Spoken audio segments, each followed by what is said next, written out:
Life on the Mississippi by Mark Twain. Chapter 12. Sounding.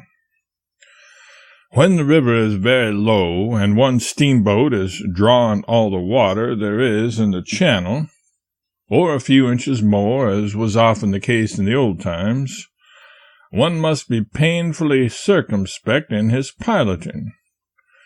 We used to have to sound a number of particularly bad places almost every trip when the river was at a very low stage. Sounding is done in this way. The boat ties up at the shore just above the shoal crossing.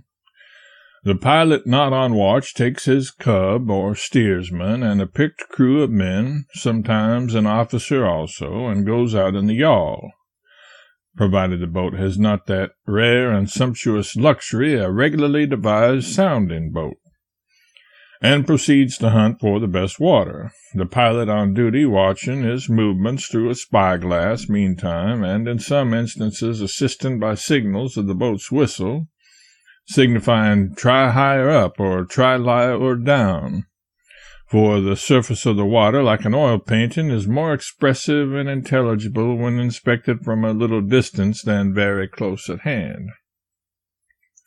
The whistle signals are seldom necessary, however. Never, perhaps, except when the wind confuses the significant ripples upon the water's surface.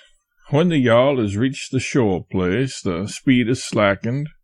The pilot begins to sound the depth with the pole 10 or 12 feet long, and the steersman at the tiller obeys the order to hold her up to starboard or let her fall off to larboard. Footnote: the term larboard is never used at sea now to signify the left hand, but was always used on the river in my time. Or steady as you go. When the measurements indicate that the yawl is approaching the shoalest part of the reef, the command is given to ease all. Then the men stop rowing and the yawl drifts with the current. The next order is stand by with the buoy. The moment the shallowest point is reached, the pilot delivers the order, let go the buoy, and over she goes. If the pilot is not satisfied, he sounds the place again. If he finds better water higher up or lower down, he removes the buoy to that place. Being finally satisfied, he gives the order, and all the men stand their oars straight up in the air in line. A blast from the boat's whistle indicates that the signal has been seen. Then the men give way on their oars and lay the yawl alongside the buoy. The steamer comes, creeping carefully down, is pointed straight at the buoy, husbands her power for the coming struggle, and presently, at the critical moment, turns on all her steam and goes grinding and wallowing over the buoy in the sand and gains the deep water beyond. Or maybe she doesn't. Maybe she strikes and swings. Then she has to while away several hours or days, sparring herself off. Sometimes a buoy is not laid at all, but the yawl goes ahead hunting the best water, and the steamer follows along in its wake. Often there is a deal of fun and excitement about sounding, especially if it is a glorious summer day or a blustering night, but in winter the cold and the peril take most of the fun out of it. A buoy is nothing but a board 4 feet, 5 feet long, with one end turned up. It is a reversed schoolhouse bench, with one of the supports left and the other removed. It is anchored on the shoalest part of the reef by a rope with a heavy stone made fast to the end of it. But for the resistance of the turned-up end of the reversed bench, the current would pull the buoy under water. At night, a paper lantern with a candle in it is fastened on top of the buoy, and this can be seen a mile or more, a little glimmering spark in the waste of blackness. Nothing delights a cub so much as an opportunity to go out sounding. There is such an air of adventure about it. Often there is danger. It is so gaudy and man-of-war-like to sit up in the stern sheets and steer a swift yawl. There is something fine about the exultant spring of the boat when an experienced old sailor crew throw their souls into the oars. It is lovely to see the white foam stream away from the bows. There is music in the rush of the water. It is deliciously exhilarating in summer to go speeding over the breezy expanses of the river when the world of wavelets is dancing in the sun. It is such grandeur, too, to the cub to get a chance to give an order. For often the pilot will simply say, "Let her go about," and leave the rest to the cub, who instantly cries in his sternest tone of command, "Ease starboard! Strong on the larboard! Starboard give way! With the will, men!" The cub enjoys sounding for the further reason that the eyes of the passengers are watching all the yawl's movements with absorbing interest if the time be daylight, and if it be night he knows that those same wondering eyes are fastened upon the yawl's lantern as it glides out into the gloom and dims away in the remote distance. One trip, a pretty girl of 16 spent her time at our pilot house with her uncle and aunt, and every day and all day long. I fell in love with her. So did Mr. Thornburg's cub, Tom G. Tom and I had been bosom friends until this time, but now a coolness began to arise. I told the girl a good many of my river adventures and made myself out a good deal of a hero. Tom tried to make himself appear to be a hero, too, and succeeded to some extent, but then he always had a way of embroidering. However, virtue is its own reward, so I was a barely perceptible trifle ahead in the contest. About this time, something happened which promised handsomely for me. The pilots decided to sound the crossing at the head of 21. This would occur about 9 or 10 o'clock at night, when the passengers would be still up. It would be Mr. Thornburg's watch, therefore my chief would have to do the sounding. We had a perfect love of a sounding boat, long, trim, graceful, and as fleet as a greyhound. Her thwarts were cushioned. She carried 12 oarsmen. One of the mates was always sent in her to transmit orders to her crew, for ours was a steamer where no end of style was put on. We tied up at shore above 21 and got ready. It was a foul night, and the river was so wide there that a landsman's uneducated eyes could discern no opposite shore through such a gloom. The passengers were alert and interested. Everything was satisfactory. As I hurried through the engine room, picturesquely gotten up in storm toggery, I met Tom, and could not forbear delivering myself of a mean speech. "Ain't you glad you don't have to go out sounding?" Tom was passing on, but he quickly turned and said, "Now, just for that, you can go and get the sounding pole yourself. I was going after it, but I'd see you in Halifax now before I'd do it." "Who wants you to get it? I don't. It's in the sounding boat." "It ain't either. It's been new painted, and it's been up on the ladies' cabin guards 2 days drying." I flew back and shortly arrived among the crowd of watching and wondering ladies just in time to hear the command, "Give way, men."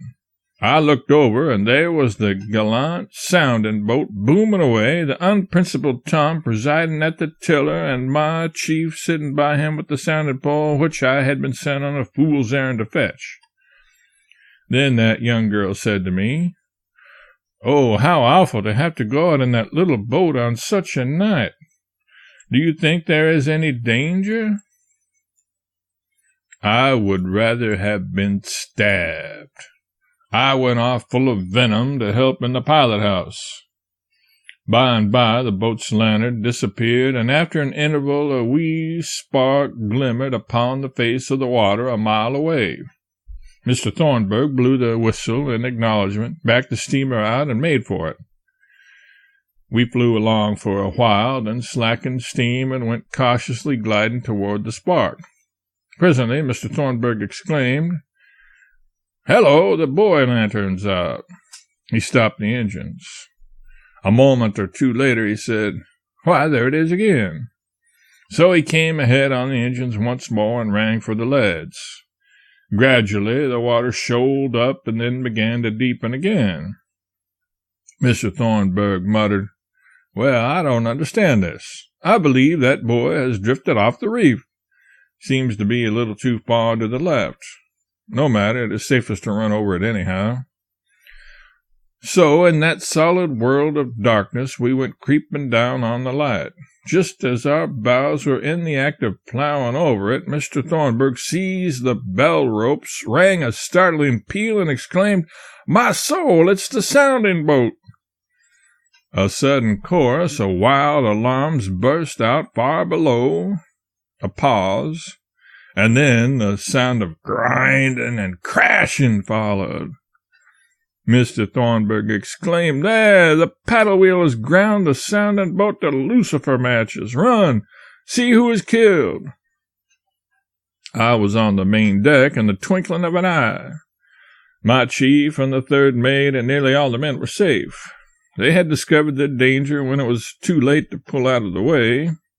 Then, when the great guards overshadowed them a moment later, they were prepared and knew what to do.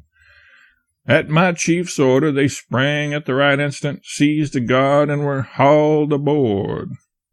The next moment, the sounding yawl swept aft to the wheel and was struck and splintered to atoms. 2 of the men and the cub Tom were missing, a fact which spread like wildfire over the boat. The passengers came flocking to the forward gangway, ladies and all, anxious-eyed, white-faced, and talked in awed voices of the dreadful thing. And often and again I heard them say, "Poor fellows, poor boy, poor boy." By this time the boat's yawl was manned and away to search for the missing. Now a faint call was heard off to the left. The yawl had disappeared in the other direction. Half the people rushed to one side to encourage the swimmer with their shouts. The other half rushed the other way to shriek to the yawl to turn about. By the cowlings the swimmer was approaching, but some said the sound showed failing strength. The crowd massed themselves against the boiler deck railings, leaning over and staring into the gloom, and every faint and fainter cry wrung from them such words as, "Ah, poor fellow, is there no way to save him?" But still the cries held out and drew near, and presently the voice said pluckily, "I can make it. Stand by with a rope." What a rousing cheer they gave him. The chief mate took his stand in the glare of a torch basket, a coil of rope in his hand, and his men grouped about him. The next moment the swimmer's face appeared in the circle of light, and in another one the owner of it was hauled aboard, limped and drenched, while cheer on cheer went up. It was that devil Tom. The yawl crew searched everywhere, but found no sign of the 2 men. They probably failed to catch the guard, tumbled back, and were struck by the wheel and killed. Tom had never jumped for the guard at all, but had plunged head first into the river and dived under the wheel. It was nothing. I could have done it easy enough, and I said so. But everybody went on just the same, making a wonderful to-do over that ass as if he had done something great. That girl couldn't seem to have enough of that pitiful hero the rest of the trip. But little I cared. I loathed her anyway. The way we came to mistake the sounding boat's lantern for the buoy light was this. My chief said that after laying the buoy, he fell away and watched it till it seemed to be secure. Then he took up a position 100 yards below it and a little to one side of the steamer's course, headed the sounding boat upstream, and waited. Having to wait some time, he and the officer got to talking. He looked up when he judged that the steamer was about on the reef, saw that the buoy was gone, but supposed that the steamer had already run over it. He went on with his talk. He noticed that the steamer was getting very close on him, but that was the correct thing. It was her business to shave him closely. for convenience in taking him aboard. He was expecting her to sheer off until the last moment. Then it flashed upon him that she was trying to run him down, mistaking his landing for the buoy light. So he sang out, "Stand by to spring for the guard, men." And the next instant the jump was made.